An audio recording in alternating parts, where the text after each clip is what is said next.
Thank you, everyone, so much for coming to this book launch. It's a very special evening to launch Howard Ruffner's Moments of Truth book. I've been at Kent State just 2 years now, this past week, and one of the first projects that was mentioned to me when I got here was the possibility of doing this book with Howard. And I didn't know a lot about these events at the time. You know, I knew a little, but not very much.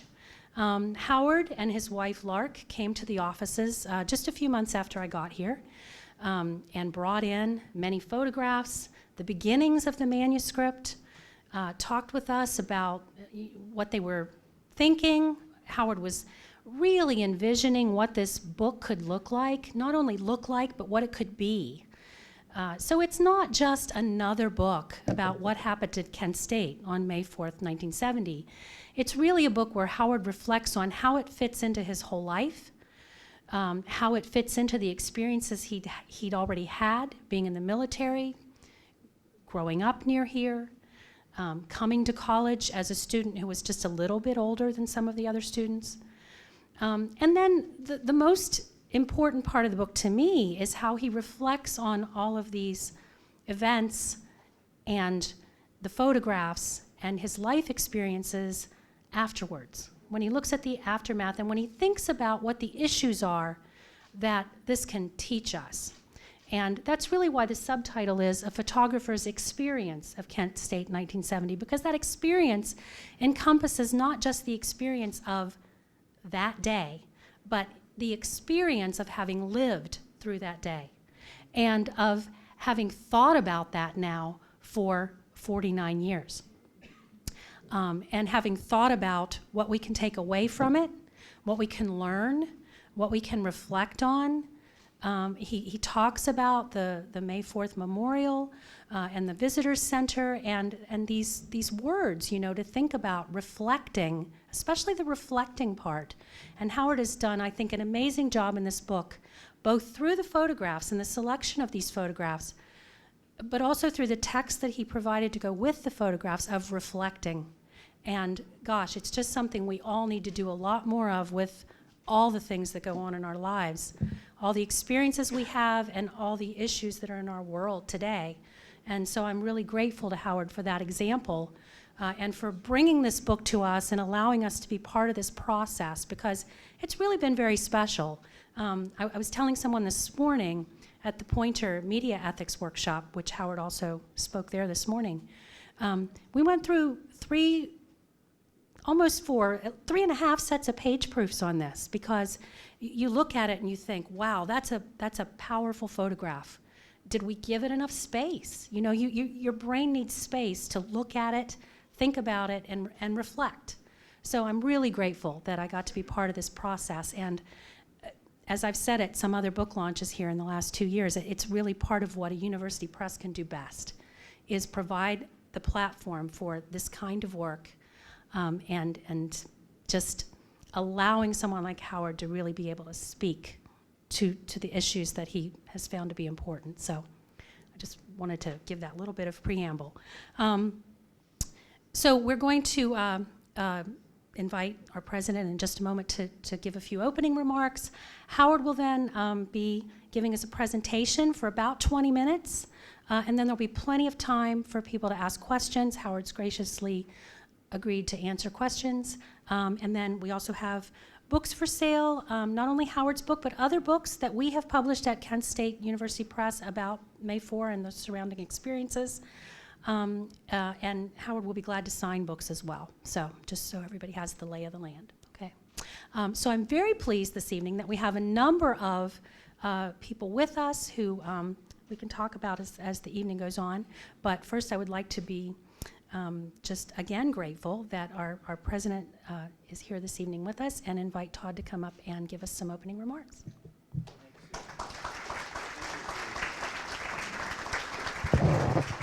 Thank you, Susan. I'm ever mindful that I stand between you and Howard Ruffner, and I want to say first and foremost that Howard is such an honor. Really, it's a pleasure to meet you.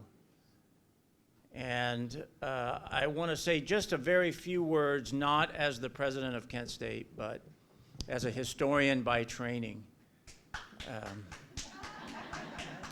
I assume that's for a clapping for historians, yeah. So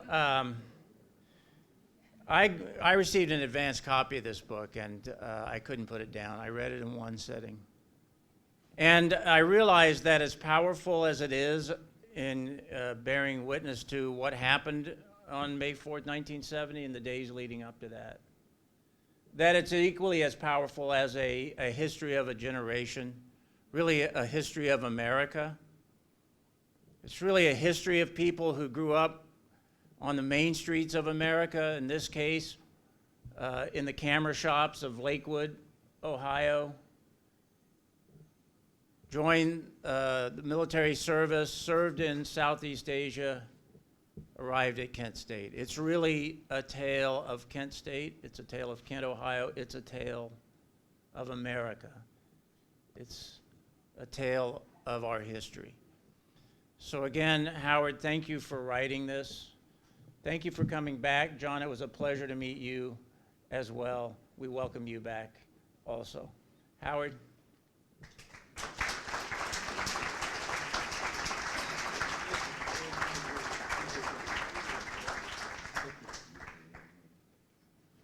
Well, I'm excited to be here, and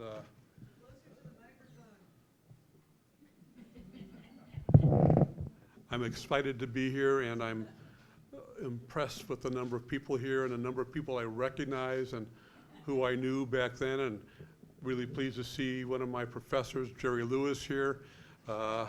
He really gave me he was a terrific guy. So I do want to and need to thank Kent State University Press for publishing the manuscript and supporting me throughout the process. And I must recognize my wife, Lark, because without her patience and understanding, I wouldn't be standing here. It takes a lot of work.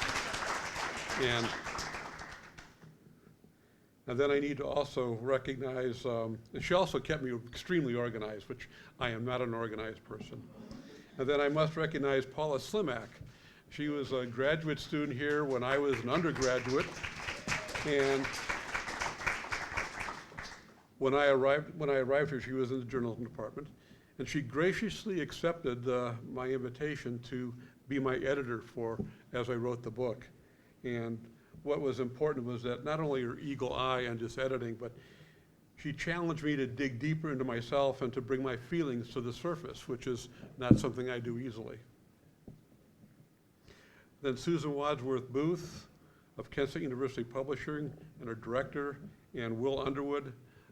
They were extremely important to me, and I want to thank them because without them, this wouldn't be here. So I'm very pleased about that.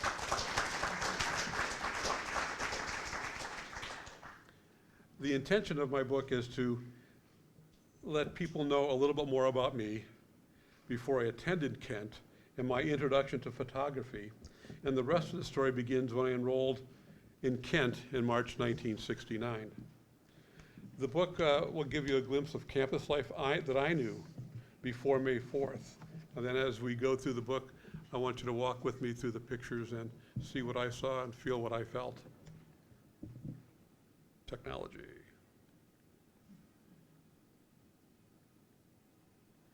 I had this. Here it is. Okay, so that's me in the photo, standing next to my mom, looking up at my newest brother, Rick.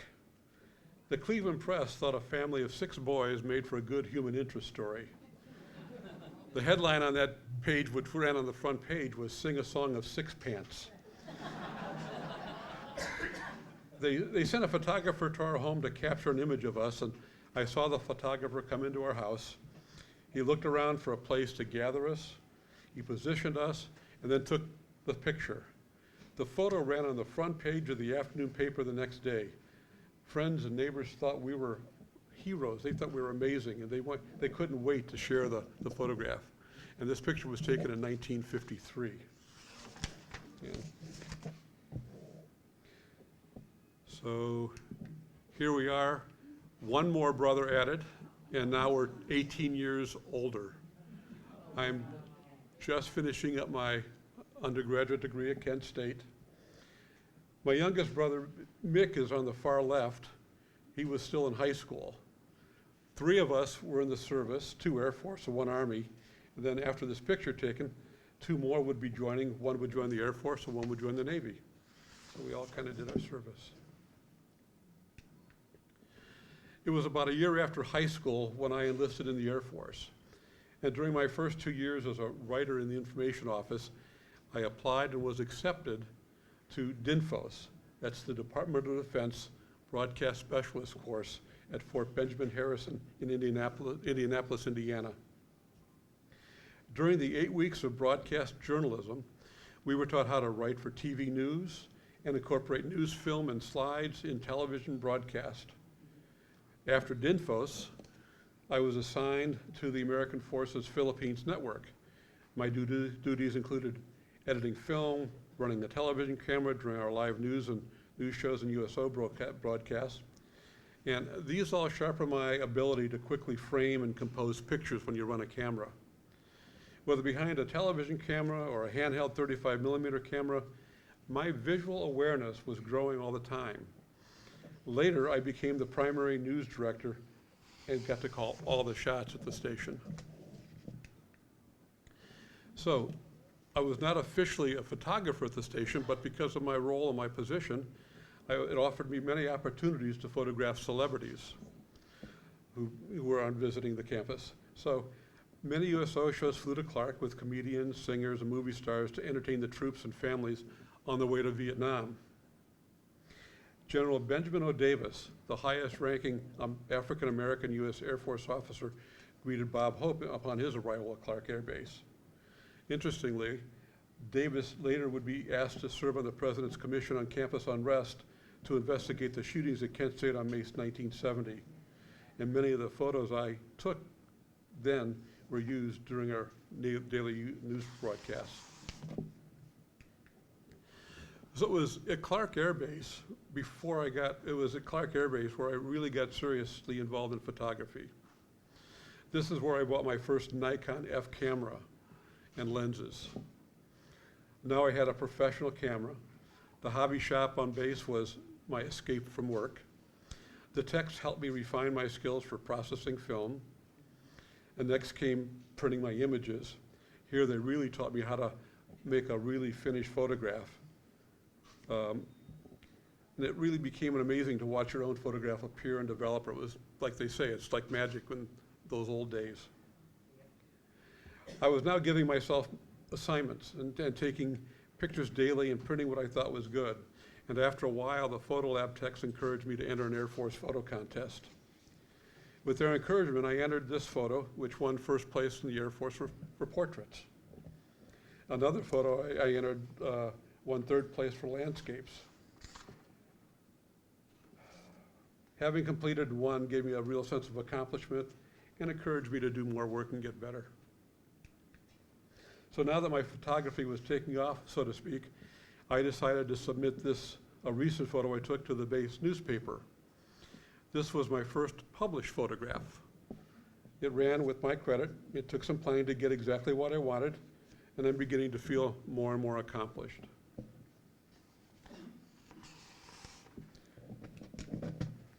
In March 1969, I enrolled at Kent State University. I was ready to pursue my degree in broadcasting. Spring on Kent's campus was a time for students to get out and play and enjoy life, college life beyond books. These students hadn't been involved in anything as silly as a mud fight probably since elementary school. It seemed like a perfectly natural way to break the ice, get to know your fellow classmates. This helped me realize that there was a lot more to college than just going to class and studying. While I was surprised at seeing this, it just reminded me that it was safe and a playful way to let off tension at school. So from mud fights to dating, casual Fridays had not been invented yet. Few people wore jeans, and sneakers were for the gym class. It was date night for a Sly and the Family Stone concert that spring. Sly arrived on stage with mutton chops, long hair, an outrageous hippie outfit, and a headband. Students, however, wore their best date night clothes and looked like they were going for job interviews. Kent students' conservative side was apparent in the concert. So late.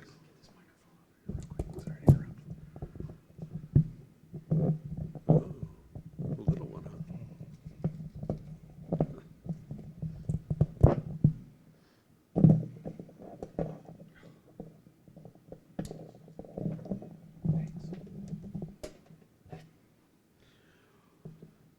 So after the concert, this was my first student protest.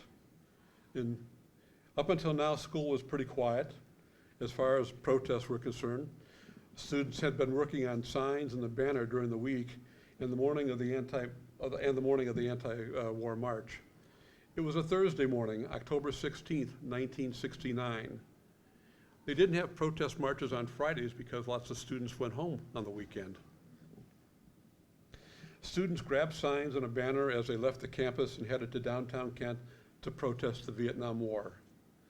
The woman standing behind the word "all" is Alison Krauss. The anti-war sentiment was on the minds of many Kent students, especially the young men who they were deferred from the draft as long as they remained in school. This would change, however, on December 1st that year when the draft lottery would go into effect. As a photographer on campus, other than this protest march, most of the protesting I heard was in the classrooms and student union. The next large anti-war rally gathering wouldn't occur until May 1st, 1970, when 300 to 500 students attended a rally to protest Nixon's expansion of the war into Cambodia.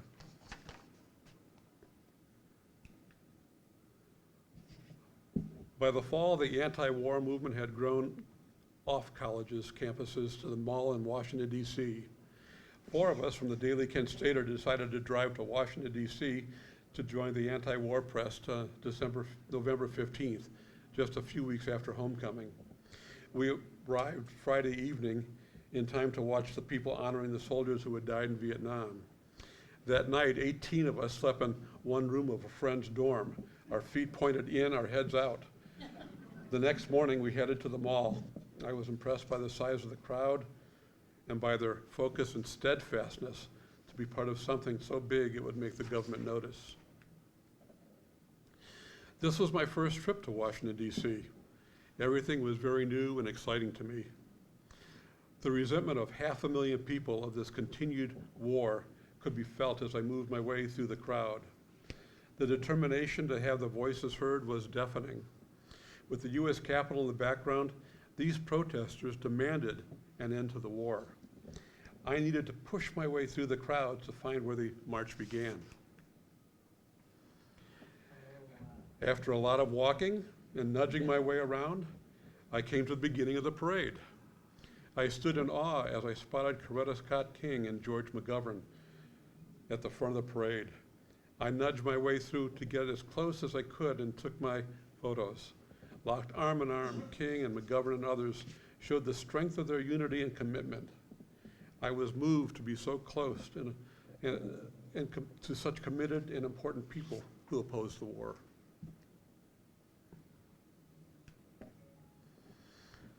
On May 1st, 1970, graduate student Steve Sheriff urges a rally of about 300 to 500 students to understand the severity of Nixon's decision to invade Cambodia without the consent of Congress.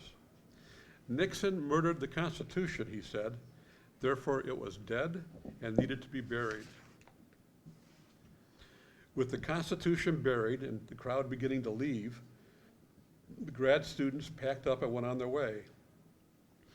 One last grad student sees this as an opportunity to speak to the dwindling crowd who was leaving because it was almost over lunchtime, about how important the rally was and that the discussion about the war needs to continue. He urged students to return to the same place at noon on Monday, May 4th. So after the ROTC building was set on fire on Friday, Saturday evening, I stayed up late Saturday night into Sunday morning and watched as the National Guard took up positions on the campus. I had a surreal feeling as I observed the movement of armed troops. Where did they come from? How did they get here so quickly? What kind of trouble would happen when students arrived back on campus after the weekend? Well, students walked around the burned out ROTC building Sunday morning as they returned to campus after the weekend. A flimsy wooden fence had been erected while they were gone, and National Guardsmen are posted at the building to keep gawkers from getting too close. The protesting has stopped. There were no rumors of more protesting or more buildings being set on fire. Everything had quieted down. So why weren't the National Guard leaving? Well, around 10 a.m. on May 3rd, Governor James Rhodes and an entourage of officials arrived on campus. They were there to survey the damage on campus and determine what they would do about student protesters. The governor was running for a U.S. congressional seat, and the election was May 5th, just 2 days away. When I heard this, I realized his viewing of the burned out ROTC building was likely planned just to get media coverage across the state. He wanted to impress voters that he was the law and order candidate, so they would send him to Washington.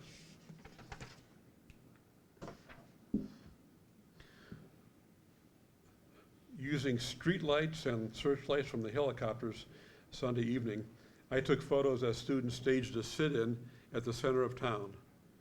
They wanted to hear from the mayor of Kent and from the university president, Robert White. They wanted to know what was happening, who was in charge, what was the National Guard's exact role? Were the town and school now under martial law? Confusion reigned in the minds of the students. On May 4th, around 11:30 in the morning, students gathered on the Commons to continue the rally of May 1. I've adjusted this photo to allow specific students to stand out. In the front row are the legs and arm of Jeffrey Miller. I think you can see that over there,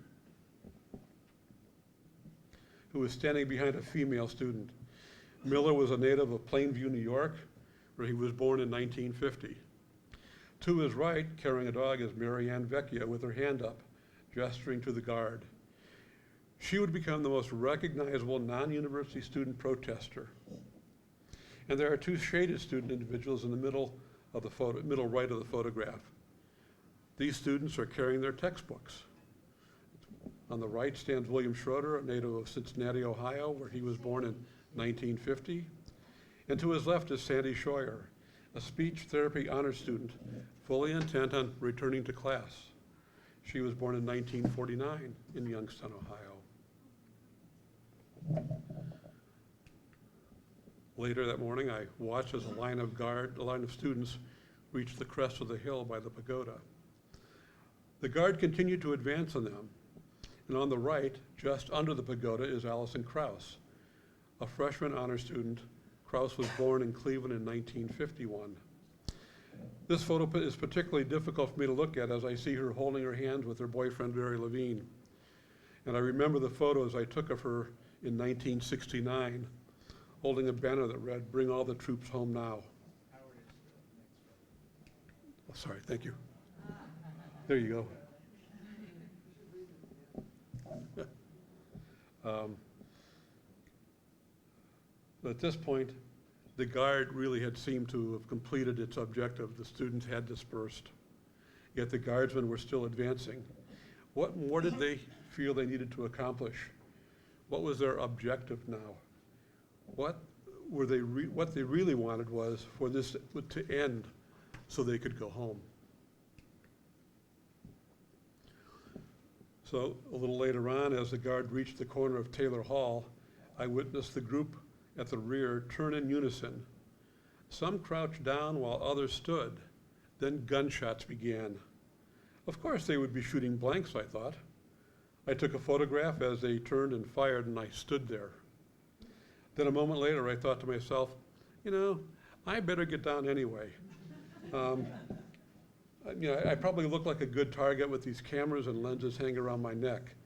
They might think I've got weapons. I swung my left arm around my cameras and turned to my right as the sound of gunshots echoed in the air. Just as I dropped to my knees, I heard a young woman scream, "Oh my God, get down. They're using real bullets. They're shooting real bullets." I was 80 feet in front of the guard when they turned and fired. And if you look to the right there a little bit, you can see that they were actually pointing in my direction. But what I want people to recognize when they look at photos is what they don't see sometimes, because in that photo you see the guardsmen and their rifles and their bayonets. But when you take that away, this crop photo shows the ground in front of Taylor Hall where the National Guard turned and fired.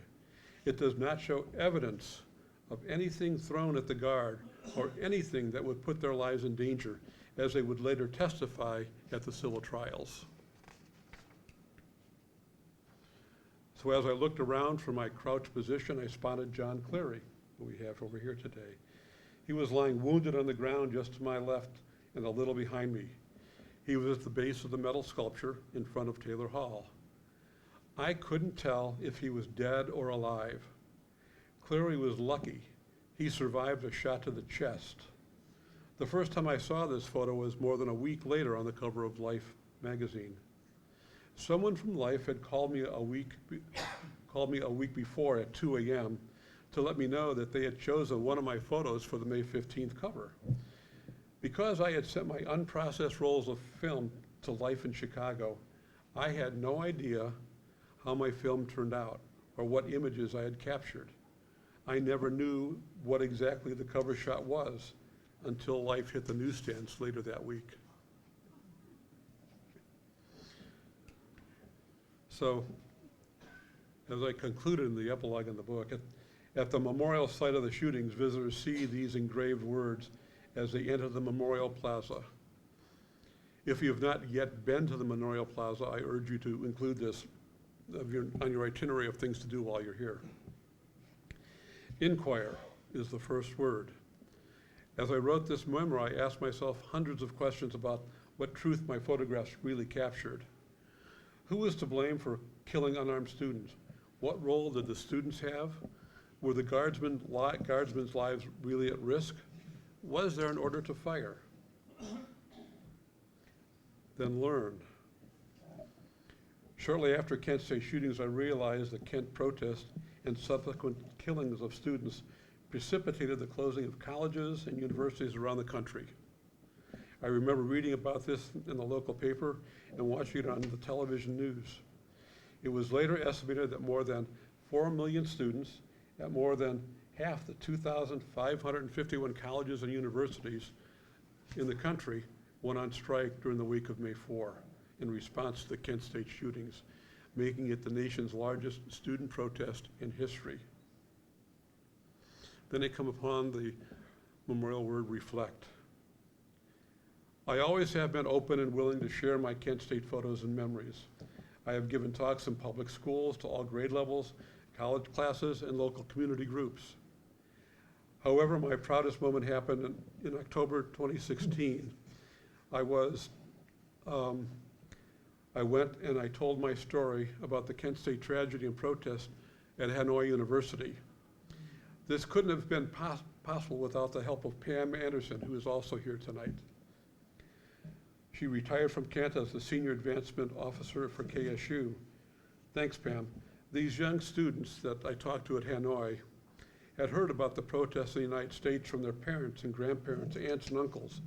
But this is the first time they had heard the story from an American, a witness who was there. Thank you.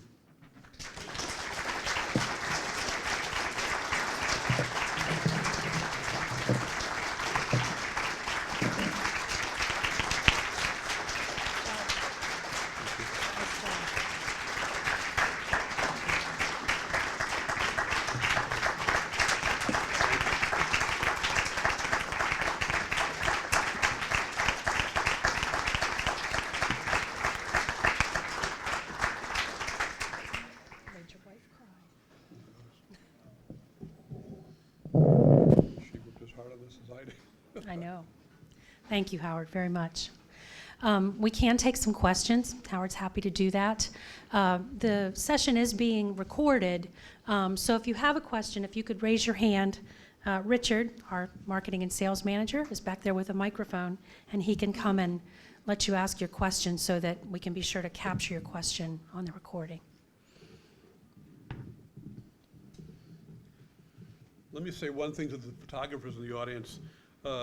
Because this was all done on film back in the day, one of the things I learned when processing the negatives and doing that is that because of the way we can now look at images digitally, it allowed me to increase what I could see. It helped the sharpness of the photographs. It helped bring out things that may not have been recognizable if you just went to a darkroom and started printing, and much easier than dodging and burning. You can, even if you don't leave it the way it is, you could lighten the picture. And one of the pictures in the book is a picture of students being arrested after curfew, and the State Highway Patrol is there, the guard is there, and I didn't realize until I did some of this imaging that the person in the background was General Del Corso, 2 o'clock in the morning, watching students getting arrested. Oh. Who would know? So, questions, please.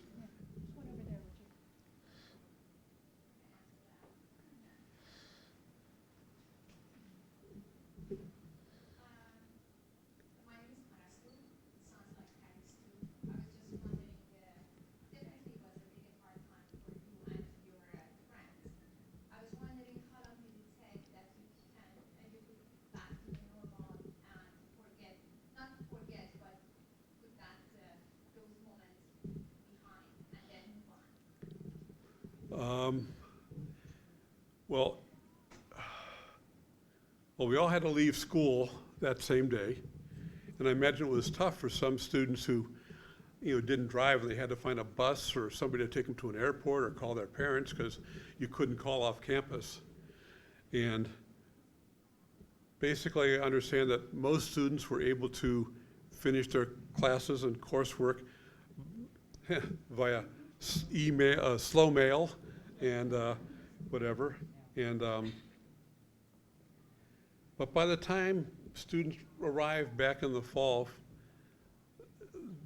other than the memorial and understanding and the people who were most involved, things pretty much got back to normal. I think the school made a really active role in making sure that things were pretty much as normal as possible, and we did not have the protesting or any of that as with the war going downhill and almost being ended at that point in time, there wasn't the protest passion that was at Kent earlier. So, and it depends on how close you were. For me, it's healed, but it's never been out of my mind because I've been dealing with this daily, weekly, for all this time. For other students and other people who were here, it just depends on how close you were and who you knew and what happened to everybody. So it's really a personal question. I can't answer for everybody, but it's a good question.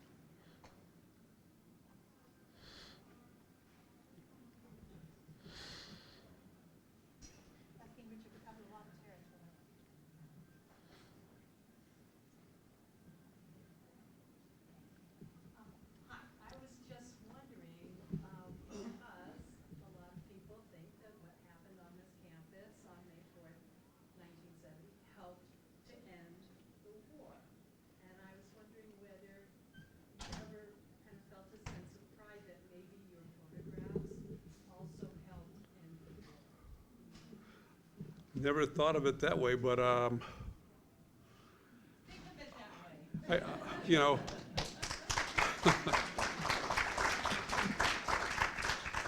When you think of all the photographs that were taken by all the people who were photojournalists or just campus photographers that day, they all deserve some credit because the trials relied on photography. All of that was done on photography. We could all talk our talk, but the moments of truth were in every image that was shown. And I think that helped our case, and it took about 8 years for that to wind down.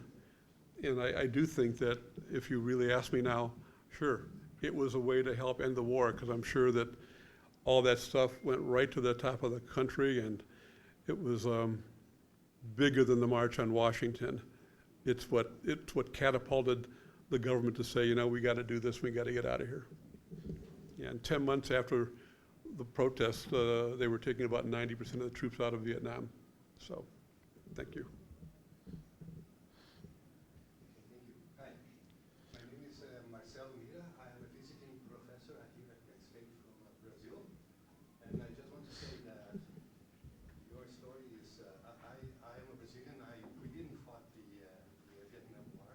I wasn't here when these things happened, but your message is really powerful. It really moves us. So I just want to say that it goes way beyond borders, and I thank you very much for this. Appreciate your comments. Thank you. I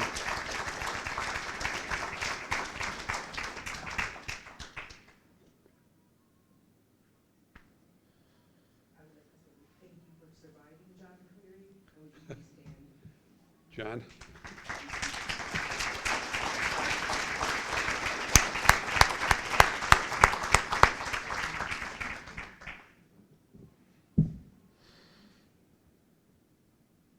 Hi, the photo that you have published on the cover of Life magazine obviously is an iconic photo. And I guess I have two questions. One is, how did that impact your career? And number two, when you took that photograph, did you know John Cleary? And if not, how long afterwards did you meet him and connect with him? Well, answer the second part first. I did not know John Cleary at the time, and today is the first day that John Cleary and I have actually talked face to face about the cover of the magazine and other photographs.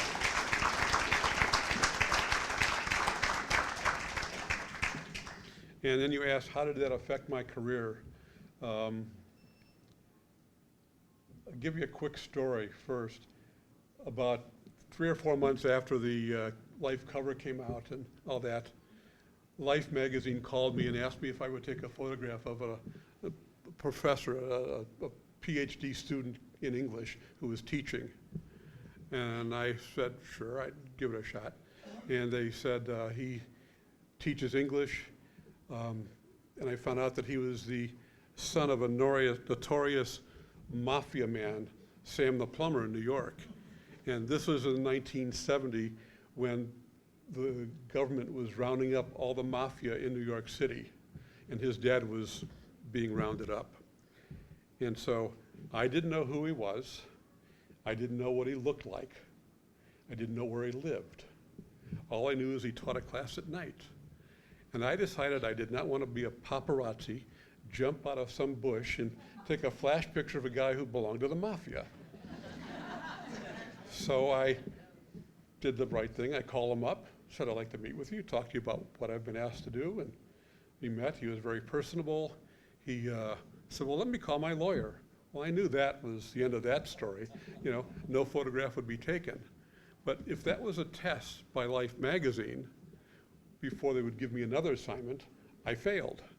But on the other hand, I kept my respect and I kept my ethics, and I don't do that kind of photography.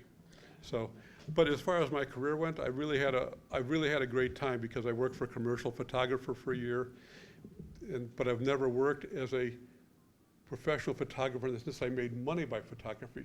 But every job I took, I made photography part of the job. And I got to do my own assignments, my own timing, how I wanted to do it, work with my own art director, and I was not told how to do my work. So, yeah, I enjoyed that part of it immensely, so it was very good. Thank you.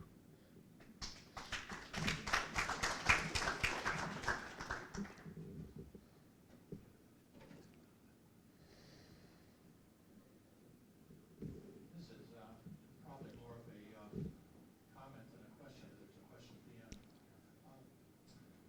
I helped with the group that welded up the statue that Don Drum designed, and it's rather jarring to now see it and see the bullet hole in it. And one of the other bizarre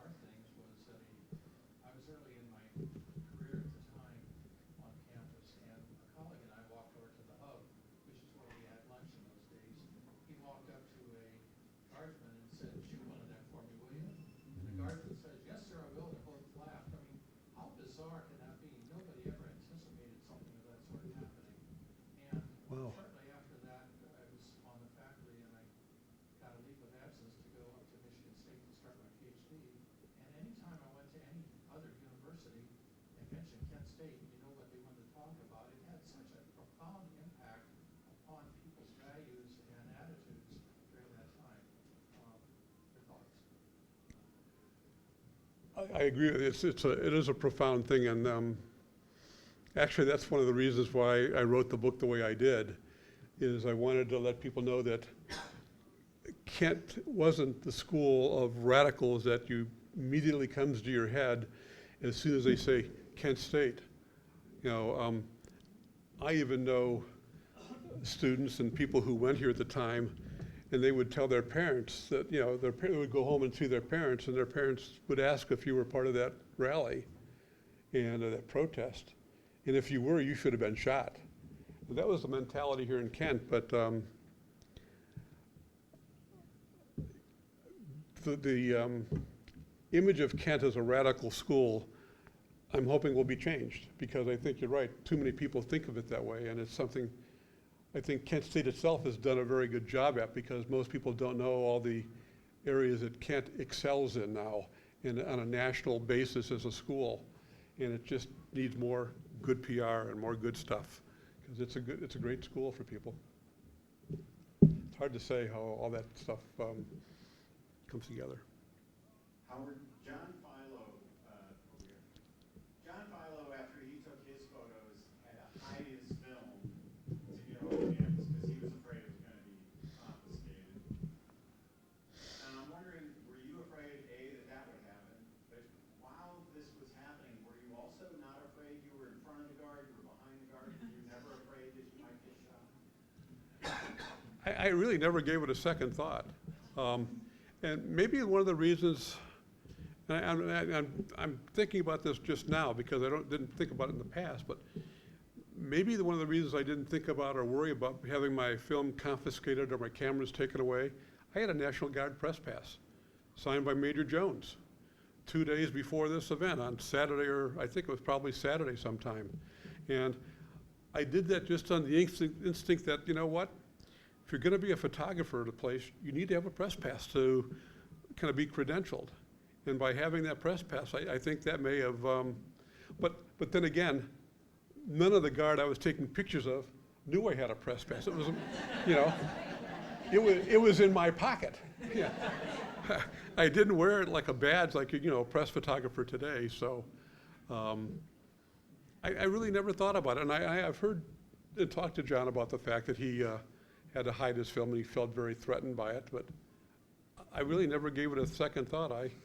After the shooting and the school closed, I met up with another Kent photographer, Jim Fetters, and I didn't drive a car. He kindly drove me to the Akron airport, and finished to give you more of the insight on this.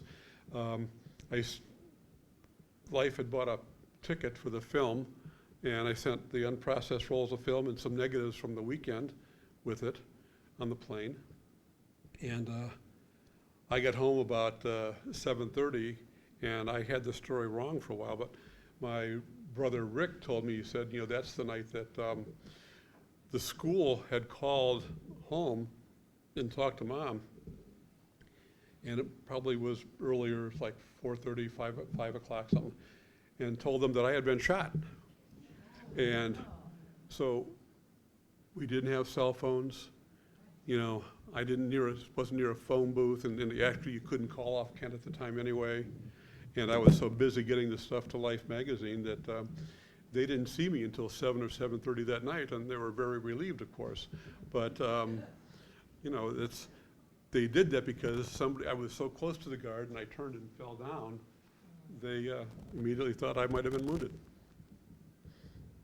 So lucky me.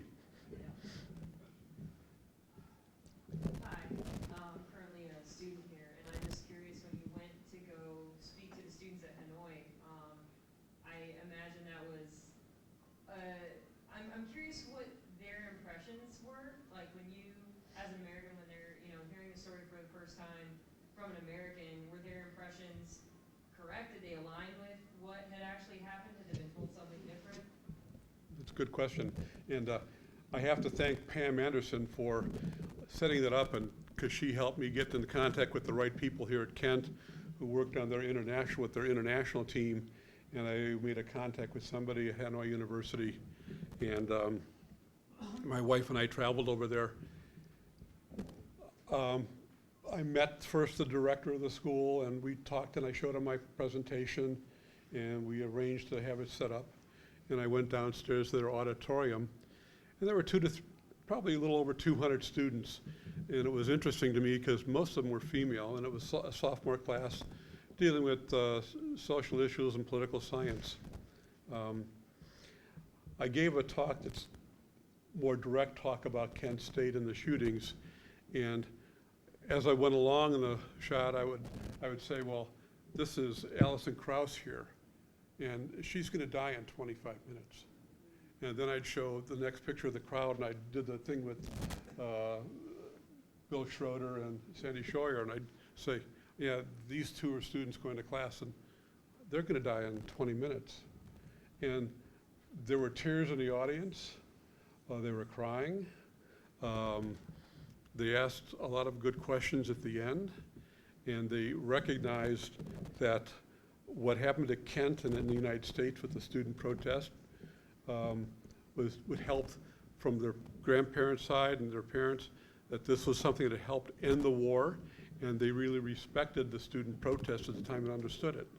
So it was, for me, it was a very positive thing, and after the thing, they all wanted to have their picture taken with me, and one student who was a Muslim said some kind of a prayer that God, would thank me for what I shared and stuff like that. So it was a very positive experience and meaningful to me, and I think very meaningful to them. Take about 2 more questions. I was wondering if you were contacted by the FBI after. Oh, good question. So a few days after I got home and Life magazine came out, and a couple of guys knocked on my door dressed in dark suits, white shirts. They came in and they said, "Are you Howard Ruffner?" And I said, "Yes." And, "Well, we'd like to talk to you." And so I went to my dining room table, and they threw out pictures and said, "Can you identify these people?" And most of that was kind of nonsense because the people in the pictures were just students. And actually, the FBI probably knew who the radicals were, and they didn't need my help anyway. But they said, "Well, what about your photographs, Mr. Ruffner?" And I said, "Well, Life has all my photography. I have no idea what they have. I've never seen it." And they said, "Well, are you going to share it with us?" "Well, I don't, like I said, I don't have it. Life's got it, and you'll probably have to ask them because it's not mine." And they got up and started walking to the door, and one of them turned around when they left and looked at me and said, "Well, if that's what you want to do with your blood money, Mr. Ruffner." And that's something that I'll never forget. I mean, you don't forget somebody saying something like that to you. So, and eventually Life magazine made a decision that, you know what, I don't think we want to deal with First Amendment rights for a stringer. I'm not a real photographer for Life magazine, and now we're going to send you, they sent me all the negatives back, they sent me a print of everything I photographed, and then they gave me the copyright to everything. So I own the copyrights, I own the photographs, and they said, "You deal with it."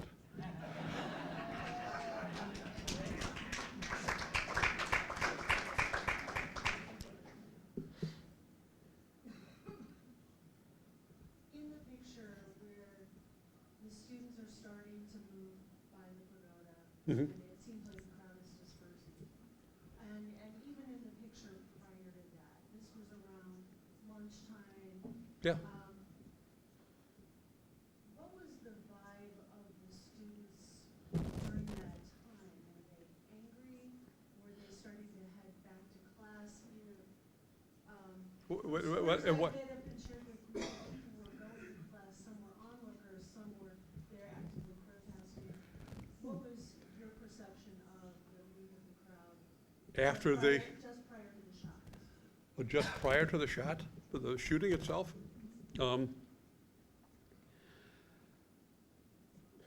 before the shooting took place, there were several levels of students.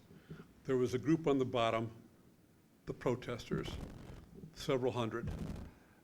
Kent didn't have a lot of real tough protesters.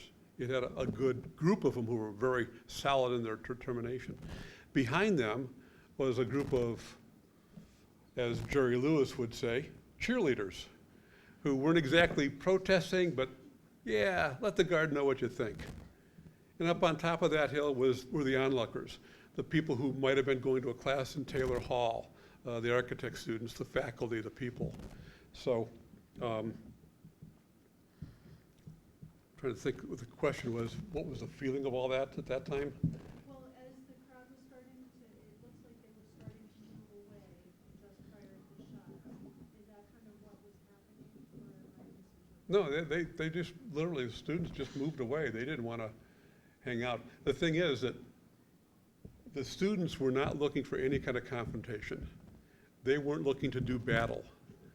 They had no means to do battle.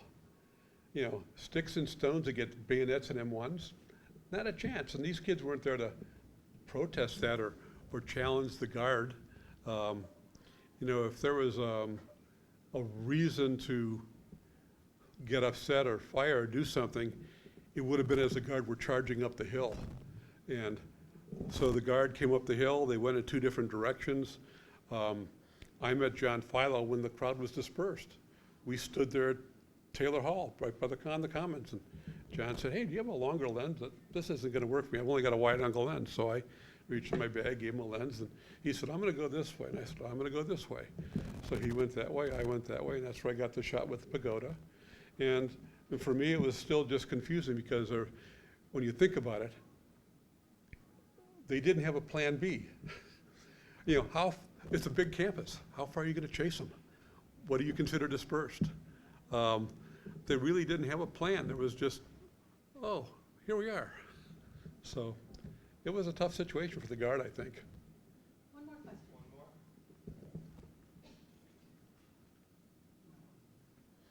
Good job, DNA.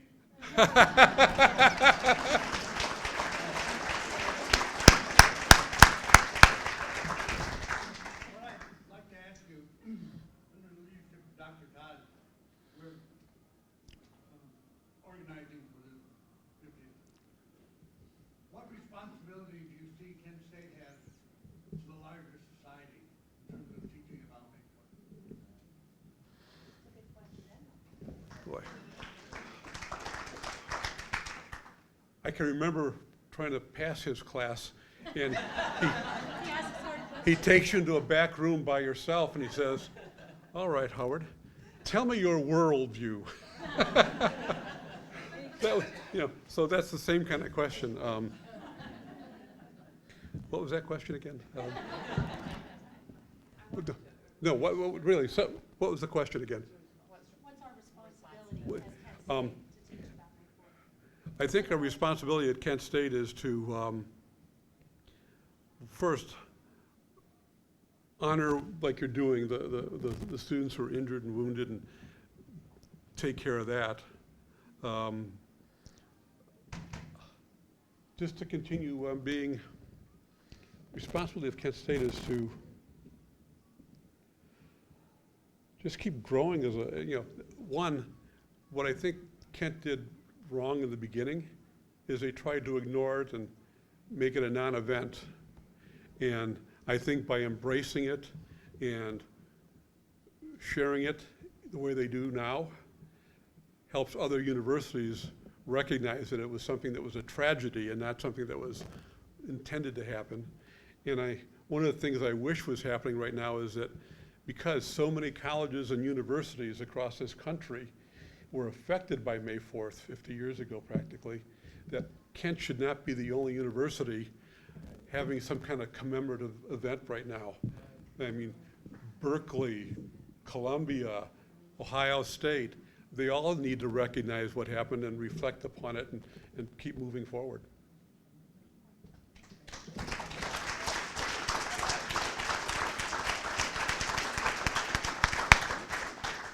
Okay, thanks everyone. We have not quite an hour that Howard's glad to sit back there and sign books for people and just continue to chat. There's a little bit of food left. There's drinks, so everybody please just visit, and we can continue our conversations informally. Thanks very much.